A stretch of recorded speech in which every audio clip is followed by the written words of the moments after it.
They didn't even know who he was, not really, not the staff at the school board office, not the student council committee that quietly struck his name from the draft program, not even the principal who waved her hand and said, "Let's just keep things general this year, shall we?"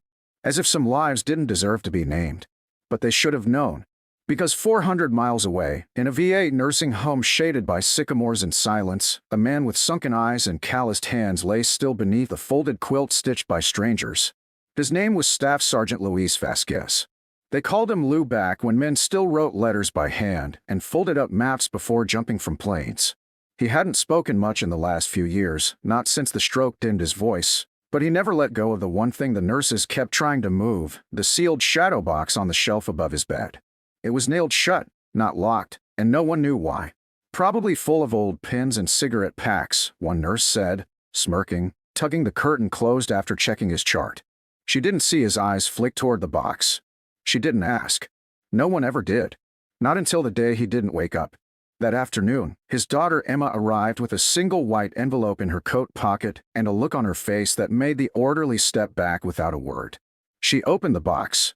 Inside, a bronze star, a silver star, a flag with bloodstains dried into the creases, and a handwritten letter dated 2012, signed by a general, his last commander. The letter said, "The man you call quiet once pulled 3 of us from fire. If you're reading this, tell them. Tell them he mattered." So she tried. But they told her no. They said her request to speak at Veterans Day Assembly was too personal and potentially uncomfortable for other students. Before we go further, if you agree that no child should be denied the right to honor their parents' service, like and subscribe. Because what happened next, it changed everything. It was Emma's first year at Ridgeview Middle, and when the announcement came over the intercom, "Students, please submit your Veterans Day tributes by Friday for assembly consideration," her hand shot up before her brain had time to catch. That night, she typed up the speech she'd been rewriting in her head for years, the one her dad never got to hear out loud. It was short. 1 minute. 46 seconds, if she didn't cry. She printed it, clipped his dog tags to the paper, and walked it into Principal Dana Huxley's office herself. Huxley read it once, lips pressed thin, and said, "I appreciate the sentiment, but we have limited slots. We're focusing on group recognition this year." Emma nodded, stunned into silence. Later, in the hallway, she heard 2 other kids reading their tributes out loud, one for an uncle in the Coast Guard, another for a cousin in ROTC. Both had been approved. She said nothing. She walked home alone. That night, her mom called the school. She was transferred 3 times before someone said, "Well, there was concern about the tone of her speech. We want to keep things uplifting." Luis Vasquez's funeral had taken place in a drizzle so light it looked like breath. Emma remembered standing there gripping the flag, the way her mom never looked away from the casket. She remembered the moment they handed her the shadow box and whispered, "He never wanted medals. Just respect." The next morning at school, the framed photo of her dad that had been displayed outside the counseling office, part of the school's annual Wall of Honor, was gone. No explanation. No warning. The frame sat in a box behind the receptionist's desk when Emma asked. "We're rotating them," someone mumbled. But the wall stayed blank. Empty. Scrubbed. That week, whispers followed Emma down the hallway. "She's being so dramatic. It's just an assembly." Not like anyone knew her dad. One kid filmed a TikTok pretending to faint while reading a mock speech about a fictional veteran, tagging it with #EmmaEnergy. It made it to 3,000 views before it was quietly deleted. Mr. Carter, her history teacher, tried to talk to her after class, but she brushed him off. What was the point? The message had been clear. Her father was a burden. Not a banner. Not a badge. Just an uncomfortable complication they didn't want to make room for. On Thursday, the assembly schedule was posted. Her name wasn't on it. But she didn't tell her mom. Instead, she printed her speech again twice and folded one copy into her pocket. That night, after dinner, she walked to the cemetery alone. It was cold enough to burn her lungs. She knelt beside the flat stone and read the speech aloud, dog tags in hand, voice cracking but unbroken. "He was not just a soldier. He was my father. And I am who I am because he believed this country was worth protecting. So if you hear my voice today, know this. I remember him. Even if you forget." Her voice didn't echo, just settled. The trees swayed, but made no sound. Back at the school, a janitor named Ruben found a folded note taped to the back gate near the auditorium. It read, "She tried to tell you." Ruben had served. Most people didn't know that. But he knew the name Vasquez. And by dawn, so did several others, some still active, some long retired, some with medals older than the school itself. Quiet calls were made. Flights were booked. Uniforms pressed. And though no one in Ridgeview knew it yet, the assembly they had so carefully curated wasn't going to go the way they planned. The day before the assembly, the school halls buzzed with rehearsals and last-minute script edits while Emma sat in the back of homeroom, her hand resting quietly on the folded dog tags in her coat pocket, her eyes tracking the second hand of the wall clock like it meant something. No one spoke to her anymore. Not the other students who once shared her lunch table, not the teachers who used to smile when they passed her in the hall, not even Principal Huxley, who had taken to exiting the lounge through the back stairwell to avoid crossing paths. But Emma wasn't waiting for apologies. She was watching for something else. Because that morning, a car had pulled up across from the school, matte black, unmarked, windows tinted. No one stepped out. No one had to. By second period, a second car joined it. Then a motorcycle. By lunch, 3 more vehicles lined the curb. Every hour, another. And though no name tags were visible and no uniforms were worn, the people who stepped briefly onto campus grounds, stopping at the front office to ask quiet, deliberate questions, carried a weight in their silence. Reuben, the janitor, was the only one who nodded at them. One shook his hand, said nothing, just passed him a folded paper with coordinates and initials inked so cleanly it looked typed. Reuben disappeared into the boiler room for the rest of the day.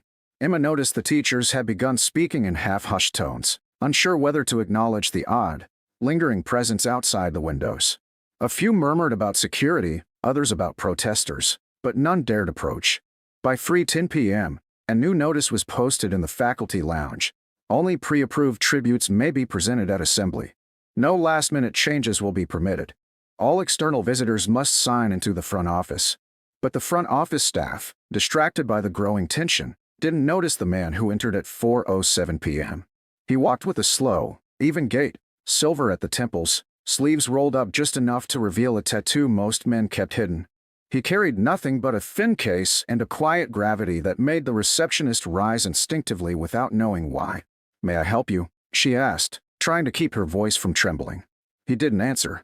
Just placed the case on the counter, opened it, and slid a document across, 1 page, signed, not by a parent, not by a superintendent, but by the Department of Defense. Her hand shook as she buzzed the principal's line. Principal Huxley never opened her door. She watched from behind the blinds, eyes darting toward the parking lot filling with still shadows and headlights that didn't blink. Meanwhile, Emma walked the perimeter of the school field alone, her boots pressing shallow tracks into the muddy edge of the fence. Every few minutes, she glanced at her phone, not for texts, but for time.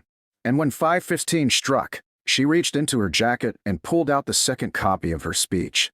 This time, she pinned it to the wooden frame that once held her dad's picture on the Hall of Honor. Underneath it, she scribbled one sentence: "He died for this country. I live to remember that." That night, at exactly 9:30 p.m., Ridgeview's flag was found raised to half-mast. No surveillance footage, no explanation. Just the silhouette of cloth waving against the moon, flanked by 2 worn boots placed neatly at the base of the pool. Staff assumed it was a prank. Principal Huxley ordered it removed by morning. But the custodian assigned to do it refused, saying only, "That ain't mine to touch." Word traveled faster than the intercom could. By sunrise, more students had begun whispering again, but differently this time. Emma arrived early, before the doors opened, and waited by the empty flagpole. One student, Tyler, from gym, stood beside her without saying anything. Then another, and another.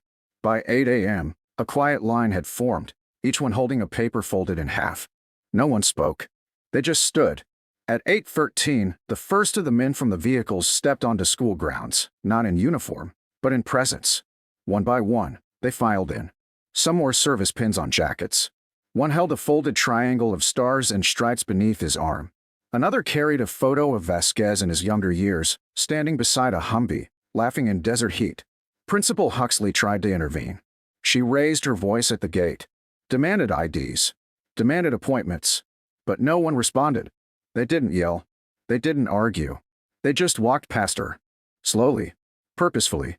And when she tried to call the police, she was informed that military guests were already cleared through state channels. Her hand froze mid-dial. The stage had been set. The assembly, carefully curated, tightly controlled. was now surrounded by men who didn't need microphones to speak and didn't need permission to be seen. And somewhere in the wings of that auditorium, Emma Vasquez stood quietly with her speech in hand and her father's dog tags around her neck, waiting, not for approval, not for permission, but for the moment history decides it can no longer look away. The auditorium filled the way it always did on assembly days. Rows of plastic chairs packed with restless students, teachers stationed along the walls in rustling blazers and lanyards, a makeshift podium under a single spotlight. But this time, the air carried a strange kind of quiet, not silence, but stillness, as if the building itself was bracing for something it couldn't name. The principal took the stage first, her voice taut behind her usual placid expression, offering hollow words about unity, history, and collective appreciation for all who served. Never once mentioning names, never once looking toward the third row where Emma sat rigidly upright with her hands clenched in her lap, her father's dog tags tucked beneath her collarbone like armor. The tribute program began, students reading canned blurbs from cue cards, a slideshow of patriotic stock images set to soft instrumental music, but the unease grew, subtle at first, then sharp. It was in the way the teachers whispered to one another without smiling. It was in the way the assistant principal stared anxiously at the back exit. It was in the way Emma, unlisted, uninvited, began to rise quietly from her seat just as the slideshow faded to black. That's when the doors opened. Not the side doors. The main entrance. The ones behind the audience. The ones no one ever used after the bell. And through them stepped three men in uniform. Actual uniform, pressed and decorated, medals shining faintly under the gym lights. They didn't speak. They simply walked in, paused at the threshold, and saluted. Then behind them, more arrived. 5, 10, 12. A full line of veterans, shoulder to shoulder, walking with slow, deliberate grace down the center aisle like a procession at a funeral and a coronation all at once. Every step they took echoed. Every breath in the room halted. At the front of the line was a man with a cane and a face that time hadn't touched, sharp eyes, back straight. His ribbons marking wars the audience had only read about in textbooks. He stopped at the stage, turned to the crowd, and scanned the room until his gaze landed on Emma. He nodded once. Not to the school. Not to the administration. To her. She stood slowly. Principal Huxley tried to speak, tried to explain, to regain control, but the microphone failed. Just static.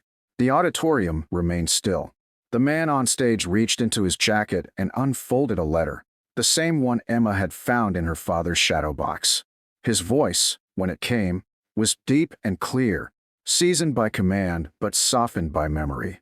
Staff Sergeant Luis Vasquez was more than a soldier, he said. He was our brother. He carried us when we couldn't walk. He shielded us when others ran. And the only reason any of us stand here today is because of what he gave. The students listened like they'd never heard a human speak before. The veterans flanked the stage. One by one, they placed objects at its base, a set of dog tags, a patch, a letter, a photo. When the last item fell into place, the speaker turned again to Emma. We were told this school had no room for his name today, but we're here to say, we carry it. Every single day. And his daughter carries him. Emma moved forward, slow at first, then steady, her hands trembling as she took the steps onto the stage, her folded paper clutched to her chest. The silence was total. Not a shuffle, not a cough, only breath, held like prayer. She spoke, not loudly, not perfectly, but with something that cracked through the concrete of every doubter in that building. They told me I couldn't read this, she began, voice shaking. They said it might make people uncomfortable, but I think forgetting him would hurt more. She unfolded the speech and read it, word for word. 46 seconds, just like she practiced. At the end, she looked out across the crowd, no longer alone. He wasn't just a soldier. He was my father. And today, I stood for him. When she stepped back, the veterans rose. As one, they saluted. Not a single person in the room dared move until they lowered their hands. In the aftermath, Principal Huxley didn't speak. She didn't finish the assembly. She left through the side door, face pale, mouth tight. No one clapped. No one needed to. The moment had passed, but it hadn't ended. The next morning, the Hall of Honor was restored. A new plaque was installed. Staff Sergeant Luis Vasquez. Father, soldier, legacy. Below it hung a photo, Emma, reading her speech, flanked by the man who had once served beside her dad. A week later, a district-wide policy was passed. Individual tributes would be not only allowed but encouraged. The principal quietly resigned the following month. Emma never asked for recognition. She never raised her voice. But she taught the school something that morning. Something medals couldn't express and authority couldn't control. That legacy is not found in permission. It's found in courage. In standing, even when you're told to sit down. And sometimes, it takes one kid, one folded paper, and one row of silent uniforms to remind a nation how to listen again.